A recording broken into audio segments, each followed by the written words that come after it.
ஈரோ தமிழ் நேயர்களுக்கு வணக்கம். நாட்டுல மிக மோசமான செயல்கள் அதிகரிச்சு கொண்டே போயிட்டு இருக்கு. அந்த வகையில தென்னிலங்கையில நடந்த ஒரு சம்பவம் பொதுமக்களை நிலக்குலைய வச்சிருக்கு. சாதாரணமா ஒரு விஷயத்துக்காக ஒரு தகப்பன் செய்த மோசமான செயல் ஒரு சிறுமியோட வாழ்க்கையவே அழிச்சிட்டு, கோவத்தை கட்டுப்படுத்த முடியாம செய்யற ஒவ்வொரு செயலுமே அந்த நபரை தாண்டி அவங்கள சுத்தி இருக்கக்கூடிய அத்தனை உயிர்களையுமே பாதிக்கின்றது.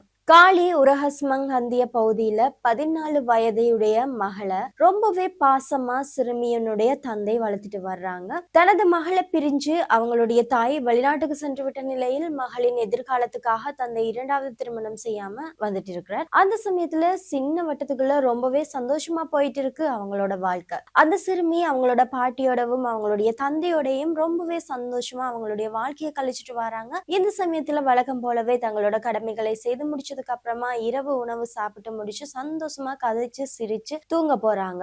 அந்த சமயத்துலதான் யாருமே எதிர்பார்க்காத அளவுக்கு இந்த கொடூரமான சம்பவம் அரங்கேறி இருக்கு. மாணவி திடீரென அலறிய சத்தத்தை கேட்டு அக்கம் பக்கத்துல இருக்கக்கூடிய எல்லாருமே ஓடி வந்து பாக்குறாங்க. அப்படி பாக்குறப்போ மாணவி ரத்த வெள்ளத்துல கிடந்திருக்கிறத கண்டவங்க மாணவிய மீட்டு எல்பிடி வைத்தியசாலைக்கு அழைச்சிட்டு போயிருக்கிறாங்க. ஆனா போகிறப்போவே அந்த சிறுமி வழியிலேயே உயிரிழந்து விட்டதா வைத்தியர்கள் தெரிவிச்சிருக்கிறாங்க. அதுக்கப்புறமா நடந்த விசாரணையின் போதுதான் பல திடுக்கிடும் உண்மைகள் வெளியே வந்திருக்கு. அதாவது அந்த விசாரணையில சிறுமியோட பாட்டி சொன்ன விஷயம் எல்லாரையுமே அதிர்ச்சிக்குள்ளாக்கி இருக்குது. அதாவது தன்னுடைய மகன் பேத்தி மீது அதிக அன்பு வைத்திருப்பதாகவும் அவங்க கண்ணீரோட சொல்லி இருக்கிறாங்க. அது மட்டுமே இல்லாம ஏற்கனவே கையொடக்க தொலைபேசியை பயன்படுத்தக்கூடாது என தந்தை பல முறை எச்சரிச்சிருந்த நிலையிலையும் மற்றும் ஒரு நபர் மூலமா கிடைச்ச தொலைபேசியை மகள் பயன்படுத்தியதால ஏற்பட்ட திடீர் கோபமே இந்த கொலைக்கு காரணம் அப்படின்னு சொல்லியிருக்கிறாங்க. மேலும் அவங்க தெரிவிக்கையில் வெளிநாட்டுல இருக்கக்கூடிய தன்னுடைய தாயோட பேசுவதற்காகவே அந்த சிறுமி பெரும்பாலும் கை தொலைபேசியை பயன்படுத்தியதா சொல்லி இருக்கிறாங்க.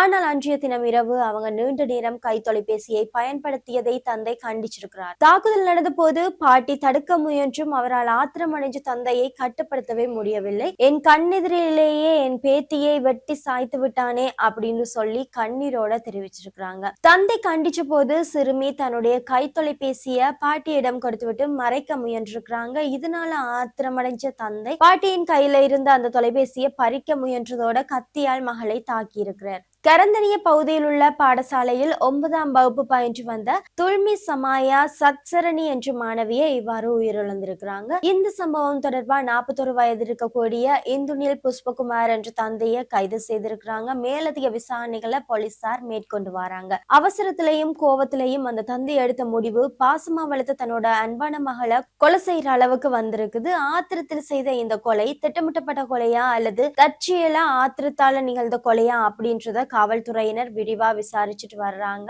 இந்த சமயத்துல சிறுமிக்கு ஏற்பட்ட ஆழமான வெட்டுக்காயங்கள் மற்றும் அதிக இரத்தப்போக்கு காரணமாவே உயிரிழப்பு ஏற்பட்டுள்ளதா பிரேத பரிசோதனையில தெரிவிக்கப்பட்டிருக்கு. தற்போது சிறுமியினுடைய உடலை உறவினர்களிடம் ஒப்படைக்கப்பட்டிருக்கு. தந்தை சிறையில வைக்கப்பட்டு மேலதிக விசாரணைகள் தொடர்ந்தும் நடைபெற்று வந்து கொண்டிருக்கு. பெற்றோர்கள் ரொம்பவே அவதானமா இருங்க. பிள்ளைகள் தவறு செய்து விட்டால் திருத்துவதற்கு 1000 வழிகள் இருக்கு. கொலையெல்லாம் அதுக்கான தீர்வு இல்ல. ஆத்திரத்துல எந்த ஒரு முடிவையுமே எடுக்காதீங்க. கோபம் வர்றப்போ அதை சமாளிக்க அந்த இடத்துல இருந்து விலகினீங்கன்னு சொன்னா அது எல்லாருக்குமே நல்லதா அமையும்.